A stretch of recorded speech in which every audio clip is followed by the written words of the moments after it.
Welcome my dear student. As in the last video we discussed about the cache memory. So here in this video we try to continue about the cache memory. We try to see each and every topic which is related with the cache memory. So now first of all we see the cache coherence problems in this video. A bit called as a valid bit is provided for each block. If the block contains the valid data, then the bit is set to set, otherwise it is set to 0. The valid bits are set to 0 when the power is just turned on, and when the block is loaded into a cache for the first time, this valid bit is set to 1. The data transfer between the main memory and disk occur directly by passing the cache. When the data on the disk changes, the main memory block is also updated. However, if the data is also resident in the cache, then the valid bit is set to 0. What happens if the data is in the disk and the main memory changes and write back protocol is being used?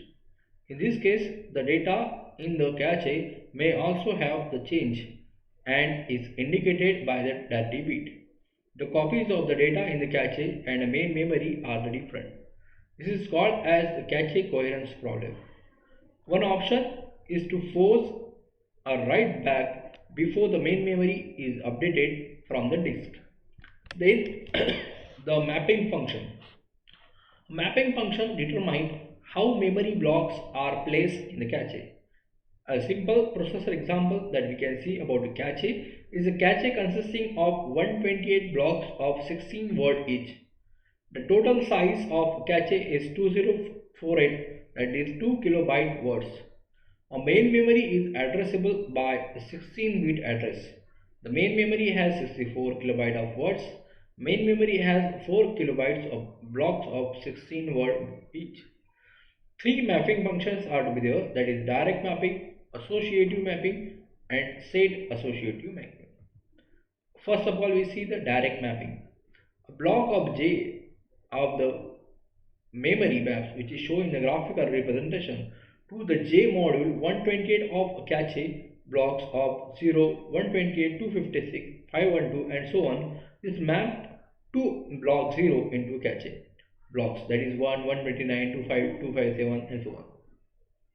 This mapped to the block 1 in a cache.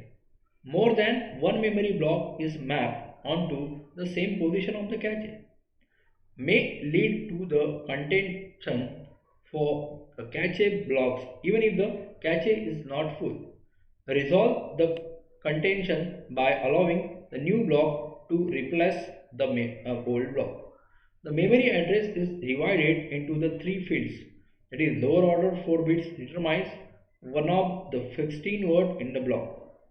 When a new block is brought into the cache, the next 7 bits determine which cache block this new block is placed in. The high order 5 bits determine which of the possible 32 blocks is currently present in the cache. These are the tag bits. Simple to implement but very flexible. Here the word length, block and tag are to be given. The word is related with the 2 to the power 4, that is 16 different words from each block. Where if you can talk about a block, this 2 to the power 7, that is 128 different block sets or the slot in a cache. And if you talk about a tag, it is 2 to the power 5 is equals to 32 different portable blocks of the which is shows in the graphical representations. Then the next mapping concept is the associative mapping.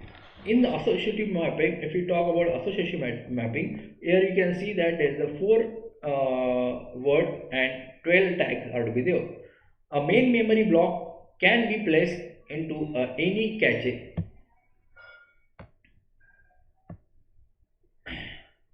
Positions. Memory address is divided into two fields, that is lower order 4 bit identify the word within the block or the higher order 12 bits or 10 its identifier. It is flexible and uses cache space efficiently. The replacements of the algorithm can be used to replace an existing block in the cache when the cache is full. The cost is higher than direct map cache because of the need to search all 128 patterns to determine whether the given block is in cache. Then in the similar way, there is a set of associative mapping. In that set of associative mapping, there is a word length is of 4, that is 2 is for 4, and is 16 different words from each block. For a block, it is 6, that is 2 is for 6, that is 64 different blocks sets in cache. And for tag, it is 2 is for 6, that is 64 different portable blocks from the in the form of performance consideration related to cache, the key design objective of the computer system is to achieve the best possible performance at the lowest possible cost. That is, price performance ratio is a common measure of the success. The performance of the processor is depend on how fast machine instruction can brought into the processor for execution and how fast the instruction can be executed. If you talk about interleaving, it divides the memory system into the number of memory modules. Each module has its own address buffer register, that is ABR, and its own data buffer register, that is DBR. It means that there are two different buffer registers attributes. One is for address, another is for the data. It arranges the addressing so that successive words in the address space are placed in the different module. When the request for a memory access involve consecutive address, the access will be to different module.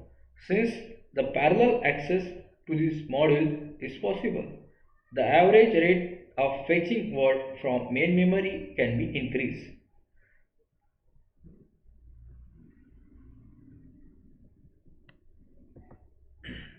So this is all about the cache memory and its performance.